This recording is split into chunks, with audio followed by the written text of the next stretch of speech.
I'm Alice Ford. For the last 2 weeks, I've been exploring Northern Idaho. Today, I'm in the town of Spirit Lake to show you some of the adventure you can find in this small community.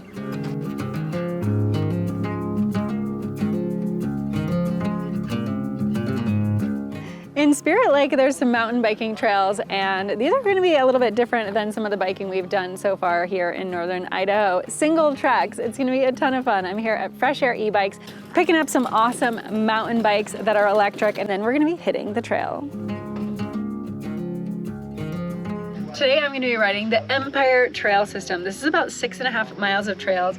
It goes through logging roads here that are owned by the Empire Paper Company, and a lot of it's single track. So this is the map that kind of spells out all the different tracks that you can take and the skill level that's required to go on them. I went out riding with Mark, the owner of Fresh Air E-Bikes, and his close friend Dave, who owns Frog Spit, an anti-fog wipe for glasses. Now, they're both locals, and they actually helped build the Empire Trails, and they've ridden them hundreds of times, so they were pretty good at all the turns and narrow paths. We actually started out on the wide logging roads, which was fine by me, but soon enough that changed to single track, and I've only ridden that one other time, so let's just say I had a rough start.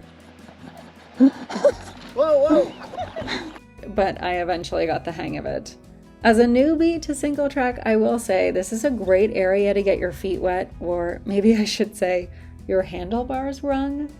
The trails are not that long, and there's actually a few options to divert onto easier trails or harder trails if you want that too. You can always stop at the lake for a swim as well. Woo! I survived! Oh my god, that was so much fun. I absolutely love the Empire Trails. If you guys want to come and do this, it's just $3 for a ticket. You can go to bikespiritlake.com and pick one up. But let's go check out some more of Spirit Lake.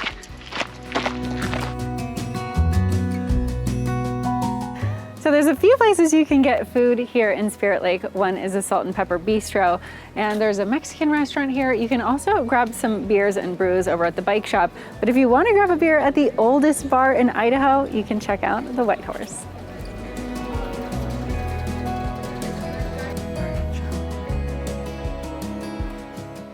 Okay, one of the places you have to come when you're here in Spirit Lake is the Pottery shop. It's actually on a merit system, so if you find something you want, you just drop your money in the pot back there. Unlike most big cities where this would not work. In small towns like this, people are pretty trustworthy. This is certainly one of the most unique shops in Spirit Lake, and one I've actually been to several times before. It's been open for a long time, and it's owned by a potter named Brad Sondahl. He's a local who's been crafting beautiful hand-thrown stoneware pottery for more than 40 years. And after checking out his shop, he actually invited me inside to check out his studio and see him at work. First step is centering, which I think I'll do it for you on the first one. You can try to do it yourself. It can take months to learn how to center. Yeah, sure.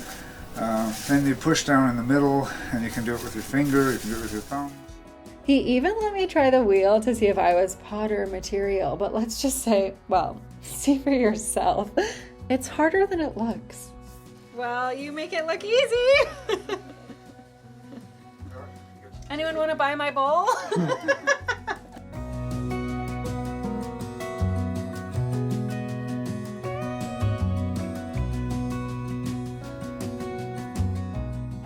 What do you get when 3 Bigfoots and a blonde walk into a coffee shop? Well, follow me to find out.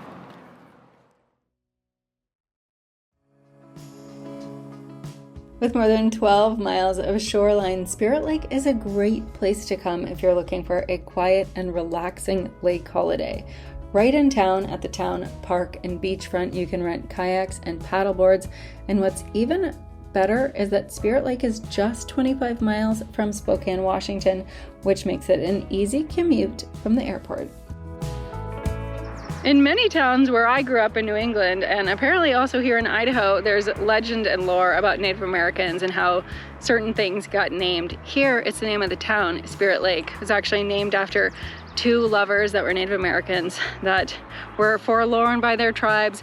They came to a big rock that overlooked the lake and actually jumped off to their deaths. It's said that their spirits still haunt the lake in the winter. One of the locals told us how we could get to this rock. I'm gonna take you there right now.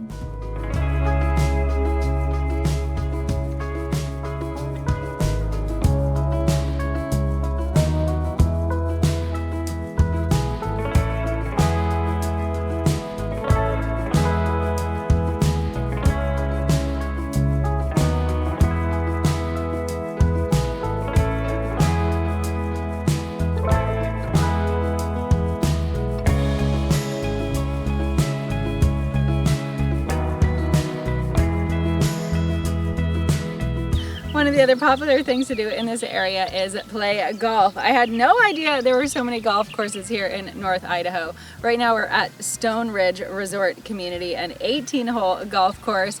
You can do all kinds of stuff here. There are condos for sale and timeshares. There's a restaurant, a rec center, but we're gonna be trying our hand at a couple of holes today.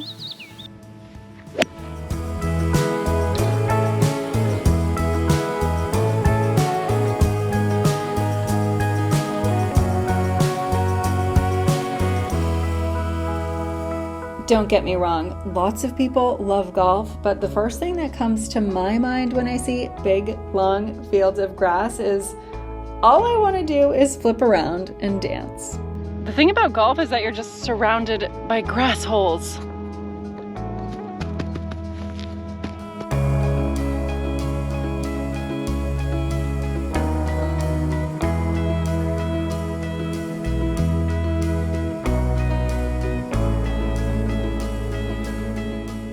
A few adventurous days complete, I ended my trip to Spirit Lake with a cold margarita and some great food lakeside at Settlemyers Resort and Restaurant. And after listening to some great live music there from a local band, I donned my swimsuit and jumped into Spirit Lake for one last swim.